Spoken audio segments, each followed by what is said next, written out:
Se gostar da história, inscreva-se no canal. Vamos à história. Minha esposa me traiu, engravidou do veterinário da cidade e os pais dela ajudaram a esconder. Então virei o jogo e expus tudo de uma vez. Tenho 31 anos e fui casado com Beck, de 27, por 4 anos. Nos conhecemos na faculdade, eu terminando administração e ela cursando marketing. A vi pela primeira vez em um churrasco antes de um jogo. Ela ficava olhando para o nosso grupo até que veio com as amigas. Tentou aquele truque do esbarrão, mas acabou derrubando a bebida no meu moletom favorito. Levei na brincadeira e soltei, agora você me deve um jantar. Ela ficou vermelha, pediu desculpas 1000 vezes e pegou meu número. Começamos a sair, e o início foi ótimo. Ficávamos horas conversando. Ela falava dos pais religiosos e controladores, eu contava sobre perder meu pai aos 15 e ajudar minha mãe na fazenda. Passávamos noites na caminhonete, olhando as estrelas e sonhando com o futuro. Ela desenhava plantas de casas enquanto eu falava sobre o campo, e por algum motivo, isso não a entediava. 2 anos depois, a pedi em casamento no lugar favorito dela, perto do lago. Gastei um bom dinheiro no anel, e ela chorou ao ver. Naquela noite, disse que queria ter filhos comigo. Eu achei que tinha conquistado tudo, uma boa esposa, minha própria fazenda, e um futuro construído com esforço. Nada veio fácil, ralei 70 horas por semana, fiz empréstimos, investi certo. Transformei 40 acres de solo ruim em uma operação lucrativa que gerou quase $300 mil no ano passado. Beck tinha a vida que sonhou. Quando nos casamos, dissemos querer as mesmas coisas, filhos, família, estabilidade. Mas um ano depois, ela mudou o discurso e pediu para adiar os filhos. Não era o que planejei, mas não forçaria ninguém a ser mãe. Me dediquei mais à nossa vida junto. Ela queria um estilo rústico, então comprei uma fazenda pequena fora da cidade. Mas o rústico dela era caríssimo, exigia um cavalo puro sangue de 6 dígitos, os comuns não serviam. O animal mal era montado, só enfeitava o pasto. Eu gastava $2.000 por mês com alimentação especial, veterinário e treinador. Depois vieram vacas importadas, porque nossas Herefords eram básicas, segundo ela. E ainda tinha as caminhonetes. Todo ano, um modelo novo, o do ano anterior não era cool o bastante. Eu bancava tudo. Se ela estava feliz, achava que valia a pena. Até que tudo desmoronou. Um dia, Emily, melhor amiga da Beck, me mandou uma mensagem urgente, pedindo para conversar enquanto Beck não estivesse em casa. Achei que fosse algo inofensivo, tipo festa surpresa. Nunca fomos próximos. Emily era amiga do ensino médio, sempre com problemas financeiros. Vivia falando das 1000 ideias de negócio, mas nunca ia pra frente. Ela trabalha como assistente veterinária de dia e serve drinks no Rushneio nos fins de semana para manter um apartamento pequeno. Ultimamente, só falava sobre vender ração orgânica para pets. Segundo ela, rações comuns eram veneno, e sua receita curou a gastrite do gato. Meses atrás, perguntou se eu toparia investir. Respondi que talvez, mas achei que era mais uma ideia mirabolante. Ela sempre pulava de plano em plano sem executar nada. Quando chegou lá em casa, vi que algo estava errado.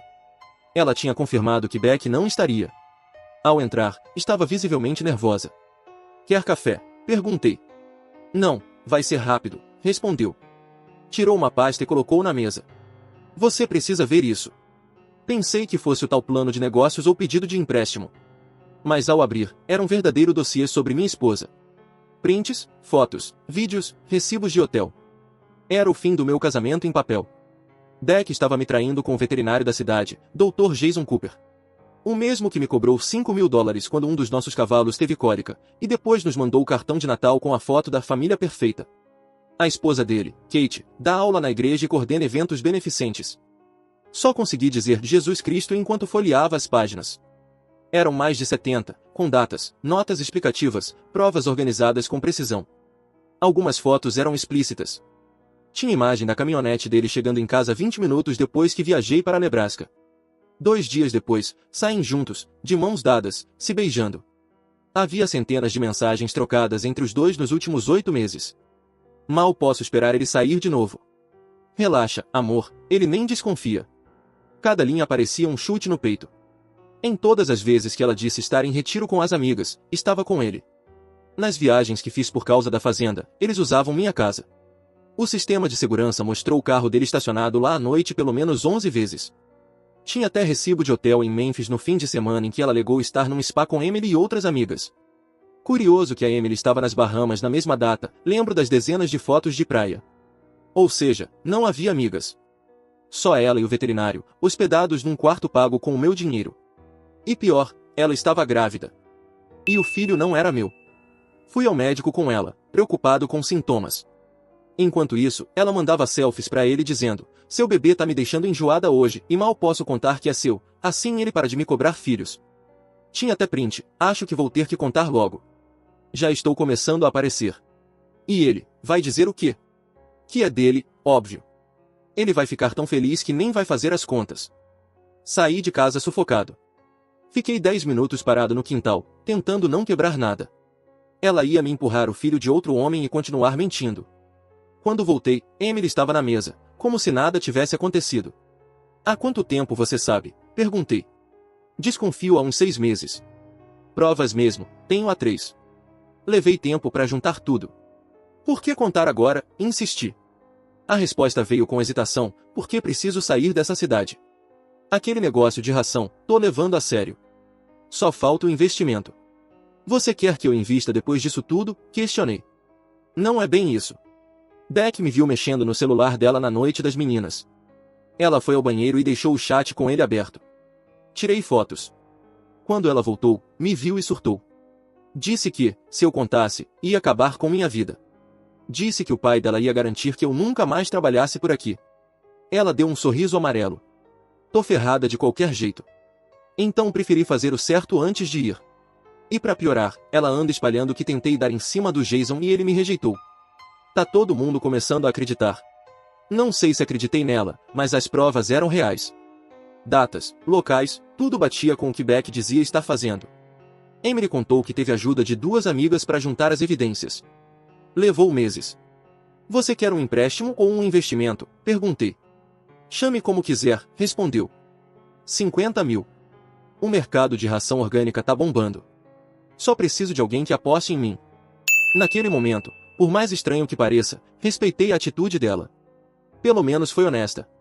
Me livrou de viver uma farsa, de criar o filho de outro homem achando que era meu, de perder mais anos com alguém que me achava um idiota. Pedi que deixasse o plano de negócios comigo. Preciso resolver isso antes. Depois a gente conversa. Ela sentiu, aliviada. Na saída, ainda disse, para ser sincera, sempre achei que você merecia alguém melhor que ela. Continuei analisando a pasta. Vi piadas que faziam sobre mim. Riam da minha dedicação. Debochavam das máquinas caras que eu comprava, dizendo que assim tinham mais tempo sozinhos. Entrei na conta do banco e conferi as datas. Achei mais de 115 mil dólares em gastos que não reconhecia, saques, joias que nunca vi, aluguel de cabanas. E então, encontrei as mensagens entre Beck e os pais. Os pais da Beck, o certinho pastor Robert e sua esposa impecável, Susan, sabiam de tudo e decidiram encobrir para manter a imagem de família perfeita. Robert não é qualquer pastor. Ele lidera a Primeira Batista, a maior igreja do condado, com mais de 500 membros. É onde os mais influentes da cidade aparecem aos domingos. Ele dirige um Cadillac Escalade Zero, propriedade da igreja. Susan lidera o ministério feminino e está em todos os comitês de caridade. Há 20 anos eles posam como enviados de Deus, pregando moral e valores familiares, julgando quem não segue suas regras. E sabiam da traição da filha. Vi mensagens da Beck pra mãe: mãe, tô surtando. A Emily sabe do Jason e de mim. A resposta? Relaxa, querida. Seu pai vai resolver. A mãe dela precisa da carta de recomendação para trabalhar no conselho escolar. Ela não vai arriscar. Em outra, o pai dizia: conversamos com a Emily. Ela entendeu o que está em jogo.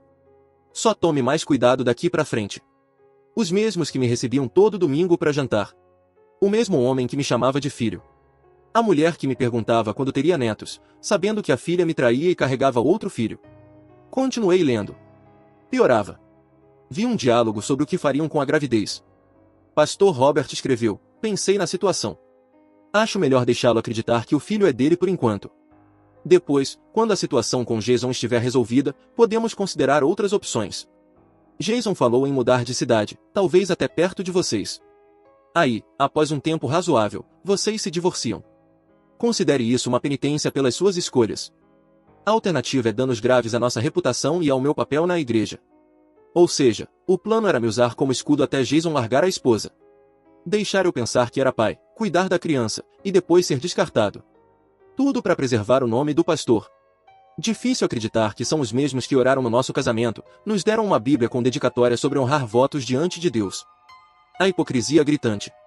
Comecei a entender o comportamento deles. As visitas inesperadas, as ligações constantes, não era preocupação, era gerenciamento da traição da filha. 4 anos ouvindo sermões sobre honestidade, integridade, vida com Deus. Doei para a igreja, ajudei nos eventos, vi neles líderes espirituais e família. E o tempo todo, era o otário da história. Quando terminei de revisar tudo, guardei os papéis no cofre. Eles achavam que me enganavam? Mal sabiam com quem estavam lidando. Com toda a prova na mão, fui direto ao ponto. Liguei para Marcos, advogado de outro condado, para evitar fofoca. Passei 2 dias fingindo normalidade, enquanto observava Beck atuar. Era uma peça de teatro. E eu, o tolo. Fui até ao jantar de domingo com os pais dela. O pastor fez a oração, agradecendo a família. Quase ri da cena. Na segunda, disse que ia verificar um problema na irrigação, dirigi até outro condado e liguei do estacionamento de um Starbucks. Marcos perguntou sobre acordo pré-nupcial. Não tínhamos. Mas nosso estado não é de comunhão universal, ela só tem direito ao que provar que ajudou a construir. Como ela só teve lojas online que não duraram e gastou mais do que ganhava, a conta não fecha para ela. A fazenda foi comprada por mim, então também está protegida. Resumindo, ela ficaria sem casa, sem terra, sem dinheiro, só com dívidas e o bebê do outro. E com provas da traição e da paternidade, Marcos disse que o caso era ótimo. A justiça não vê isso com bons olhos. Ele explicou os próximos passos: entrada do pedido, ordens temporárias, levantamento de bens, possíveis acordos. Pediu registros bancários, documentos de propriedade, tudo que comprovasse o que era meu antes e depois do casamento. Imprimi extratos com saques que batiam com reservas de hotel. Tinha até gravações de ligações dela, o que é legal no nosso estado, já que só um dos envolvidos precisa autorizar. Marcos estava eufórico. Com tudo isso, ela não teria direito a quase nada. Talvez até pudéssemos acusá-la de fraude, pelo falso relato de paternidade e uso do dinheiro do casamento para financiar o caso. Ela queria liberdade? Que ficasse com ela, mas sem minha conta bancária. Enquanto o advogado preparava a papelada, transferi a maior parte dos nossos fundos para contas só minhas. Não tudo, claro, mas o bastante para Beck não conseguir limpar nada se tentasse. Liguei também pro Rick, corretor especializado em propriedades rurais. Ele avaliou minha fazenda e me deu um valor 30% acima do esperado. O mercado subiu com os novos empreendimentos na região. Assim que o divórcio saísse, o terreno estaria à venda. Quando Beck percebesse, eu já teria sumido. Comecei a olhar lugares a 800 quilômetros daqui. Achei uma fazenda de gado em Montana, maior, com mais água e uma casa nova, e ainda mais barata do que o valor da venda da minha. Soltei umas sondagens, fiz ligações. Nada fechado, mas opções boas. Enquanto isso, Beck começou a dar sinais da gravidez. Recusava vinho, falava de enjoo, comprava bolachas salgadas. Tudo cena. Estava preparando o terreno para me contar que seria pai. Uma noite, deitou-se do meu lado, falando que talvez fosse hora de voltarmos a pensar em filhos. Eu concordava, fingindo emoção. Era exaustivo, mas satisfatório. Cada sorriso falso, cada frase ensaiada me confirmava que eu estava certo. Aquela gente merecia o que vinha. Marcos me atualizava sempre. Disse que tinha jurisprudência que reforçava nosso caso, e já tinha um oficial de justiça experiente pronto. Quer que entreguemos em casa ou em público? Perguntou. Foi aí que pensei no dia de ação de graças. Todo ano tem culto especial na igreja do sogro, seguido de jantar na casa deles. 40 pessoas, entre parentes, fiéis e amigos próximos. O palco perfeito. Conversei com Mike, meu gerente da fazenda, há 3 anos. Um rapaz confiável. Avisei que talvez precisasse me afastar por um tempo e perguntei se ele segurava as pontas. Ele só respondeu: pode contar comigo, chefe. 2 semanas antes do feriado, marquei com Emily num restaurante em outra cidade. Entreguei um envelope com um cheque de $225.000. Metade agora, metade depois. Vá ao jantar como se nada tivesse acontecido. Ainda está convidada, né? Ela confirmou. A Susan me ligou ontem para garantir. Acho que tem medo de que eu cause se me desconvidarem. Ótimo. Só se comporte. E chegue cedo. Ela assentiu. Jason e Kate também vão, disse. Susan convidou o casal mês passado. Melhor ainda. Ter o amante e a esposa dele presente seria perfeito. Todos no mesmo ambiente. 2 dias antes do feriado, estava na garagem do meu amigo Tom, enquanto ele mexia na Harley. Somos amigos desde o colégio. Ele foi o único que contei tudo.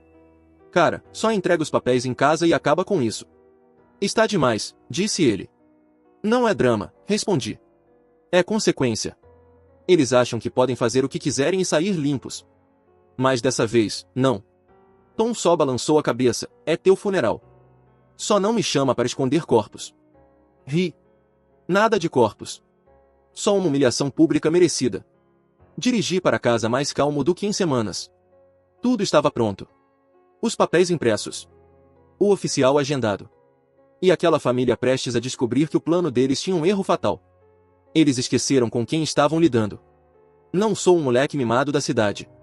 Cresci vendo colheita falhar, bicho morrer, trator quebrar no meio do trabalho. Na fazenda, a gente não chora, limpa a bagunça e segue em frente. Era o que eu faria. E agora vinha a parte divertida, o dia de ação de graças. Esse dia, na primeira batista, era praticamente um segundo Natal. O pastor Robert fazia culto com decoração de feno e milho. Todo mundo importante aparecia. Depois, só o seleto grupo ia jantar na casa dele. 30 ou 40 pessoas espremidas na sala de jantar. A Susan passava uma semana fingindo que cozinhava, quando na verdade encomendava tudo de um restaurante chique da capital. Anciãos da igreja, doadores importantes, familiares e alguns convidados especiais, todos estavam lá, tentando impressionar um novo membro. Todo ano era a mesma coisa. Chegávamos mais cedo para ajudar, o que significava eu carregando mesas e cadeiras, enquanto Beck e a mãe fofocavam na cozinha. Pastor Robert fazia toda uma encenação ao cortar o peru, seguido de uma bênção longa, praticamente um segundo sermão. 3 dias antes, confirmei tudo com Marcos. Os papéis estavam prontos, várias cópias, uma para Beck, outra para os pais dela e cópias extras, tudo separado em envelopes. O oficial de justiça, Derek, foi agendado para 2 da tarde, horário em que o jantar começaria. Liguei para Emily para garantir que ela estava a postos. Todo mundo ainda espera que você vá, ela disse. Susan me ligou ontem para confirmar os convidados. Mandou estar lá às 13h30. Perfeito. Haja normalmente e deixe seu celular carregado. Por quê? Você vai precisar que eu faça algo. Não. Mas vai querer filmar. Confia em mim. Na véspera do dia de ação de graças, Beck corria pela cozinha assando tortas que fingiríamos ser feitas por ela. Vieram da padaria, claro, só foram colocadas nas formas dela. Pode pegar meu vestido na lavanderia, ela pediu. E amanhã temos que sair às 8 horas para ajudar minha mãe. Sem problema, respondi, pegando o comprovante. Mais alguma coisa? Talvez umas flores pro centro da mesa. Mamãe adora quando levamos flores. Pode deixar. Fui até a cidade, peguei o vestido e parei na floricultura. Pedi o arranjo mais caro da loja. Quando perguntaram se eu queria deixar uma mensagem, sorri, sem bilhete. As flores vão falar por si. À noite, preparei uma mochila com roupas, dinheiro vivo e a escondi na caminhonete. Já tinha reservado um hotel a 100 quilômetros dali. Mal consegui dormir. Parecia criança esperando o Natal, mas, no meu caso, o presente era explodir a farsa da minha esposa e da família dela. Na manhã seguinte, acordei cedo e vesti meu melhor terno, o que uso em casamentos e funerais. Combinação apropriada. Beck gastou 1 hora se arrumando, usando um vestido justo bastante para mostrar a barriguinha que achava que eu não tinha notado. O culto foi como sempre, igreja lotada, 600 pessoas espremidas. Pastor Robert pregou sobre gratidão e família, me olhando várias vezes enquanto falava sobre laços sagrados e confiança entre marido e mulher. Mordi a bochecha para não rir. Deus vê nossos corações, ele bradava. Ele conhece nossas intenções. Não há como esconder dele. Após o culto, o mob encheu de abraços, apertos de mão, conversa fiada. Pastor Robert desfilava entre os convidados como político em campanha. Susan distribuía programas extras e lembrava os convidados VIP sobre o jantar. Vi Emily perto da mesa de café, mexendo no celular. Quando me viu, assentiu discretamente. Tudo certo. Por volta de 13 horas, os convidados começaram a chegar na casa. O habitual, líderes da igreja, cunhados, a avó da Beck vinda do asilo de luxo, primos, e os convidados especiais, um médico e esposa recém-chegados e um investidor pensando em doar terreno para um centro juvenil. Às 13h45, todos estavam presentes, bebendo refrigerante e chá. Batistas não bebem onde outros batistas possam ver. Fiquei de olho na porta e no celular, aguardando a mensagem de Derek. Às 13h55, vibrou, em posição. 5 minutos. Respirei fundo e comecei a acomodar os convidados. O pastor Robert quer começar. Por favor, procurem seus nomes nos lugares. Beck sentou ao meu lado, visivelmente nervosa. Aposto que planejava anunciar a gravidez durante o jantar. A oportunidade era perfeita. O pai dela ficou de pé. Antes de começarmos esta linda refeição, quero dizer algumas palavras de gratidão. No momento exato, a campainha tocou. Susan fez menção de levantar. Eu atendo. Não, não. Pastor Robert a impediu. Você senta. Deve ser algum convidado atrasado. Foi até a porta, ainda com o avental de peru. Ouvi ele dizendo, desculpe, estamos em meio a um jantar de família. E Derek, formal, procuro por Rebecca Mitchell. Silêncio. Então o pastor Robert chamou, tenso, Beck, tem alguém aqui para você. O salão inteiro se calou. Beck se levantou confusa e caminhou até a porta, onde o pai esperava com expressão dura. Derek segurava 3 envelopes. Esses são para você. Entregou o maior para Beck. E esses para Robert e Susan Johnson. Entregou os outros 2. Você foi notificada. Tenham um bom dia, disse Derek. Beck congelou. O pastor parecia ver um fantasma. Me recostei, observando ela abrir o envelope. O silêncio era total quando ela viu a primeira página e me olhou. Eu encarei de volta, calmo, sem gritos, sem escândalo. Ela queria segredos. Agora, ninguém tinha mais nenhum. O rosto dela empalideceu, depois ficou rubro. O que é isso? Sussurrou. O termo técnico é pedido de dissolução de casamento, falei, autossuficiente para todos ouvirem, com provas de adultério, fraude de paternidade e conspiração. Tem cópias para os seus pais também. Estão citados como cúmplices. O pai rasgava o envelope, examinando as páginas, horrorizado. Susan nem abriu o dela. Me encarava como se eu tivesse 2 cabeças.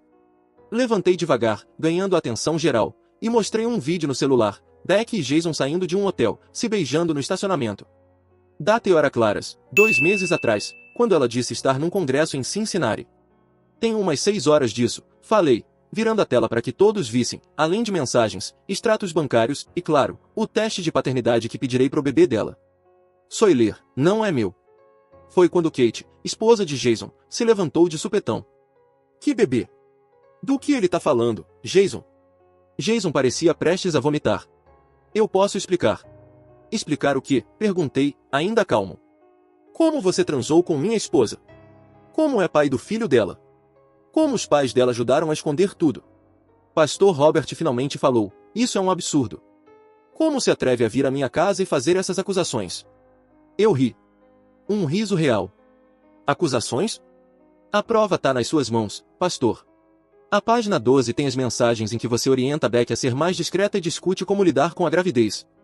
Detalhadas demais para serem só acusações, não acha? O olhar dele valeu cada centavo que gastei. Beck folheava os papéis. Como você conseguiu isso tudo? Como? Então viu Emily, filmando com o celular. Você. Foi você. Emily deu de ombros. Parece que as ameaças do seu pai não funcionaram tão bem. Kate agora lia o envelope de Jason, chorando. 6 meses? Você fazia isso há 6 meses? Olhou para Beck, que evitava seu olhar, encarando o chão. Os outros convidados congelaram. Alguns já se afastavam discretamente. Deixei o silêncio pesar e me levantei. Feliz dia de ação de graças, pessoal, disse. Beck, eu diria que espero que o bebê nasça saudável, mas estaria mentindo. E para todos vocês, da próxima vez, não acobertem sujeira alheia. Especialmente você, pastor. Mentira não é pecado, segundo o seu livro. Saí andando. Não olhei para trás. Não precisava. Ouvi o caos começando, Kate gritando com Jason, pastor Robert tentando acalmar tudo, Susan chorando, alguém derrubando uma cadeira. Fui direto para a caminhonete. Quando peguei a estrada, o celular explodiu de notificações. Mensagens da Beck. Como você pôde? Precisamos conversar. Desculpa, por favor, volta. Recados do pai dela, ameaças, depois súplicas. Até a Susan, chorando tanto que mal entendia as palavras. Desliguei o celular e continuei dirigindo. Um motel me esperava. Depois disso, uma nova vida longe daquele inferno. Emily me mandou mensagem naquela noite, quando liguei o celular por um momento. Meu Deus! Foi um caos depois que você saiu. A Kate jogou a molheira de vidro no Jason. Acertei bem na testa. Quando posso receber a outra metade do pagamento? Confere sua conta, respondi. Já está lá. Valeu pelo espetáculo. Cada centavo valeu. Ela respondeu, melhor dia de ação de graças da história. E eu tive que concordar. Sentado naquele quarto de motel simples, me senti melhor do que em meses. Sem mentiras. Sem fingimentos. Amanhã, eu ligaria para o Marcos para ver os próximos passos. Mas naquela noite, dormi em paz pela primeira vez em muito tempo, sabendo que servi, bem gelada, a vingança que todos ali mereciam. Se gostou desse desfecho chocante, comenta aqui o que você faria no lugar dele.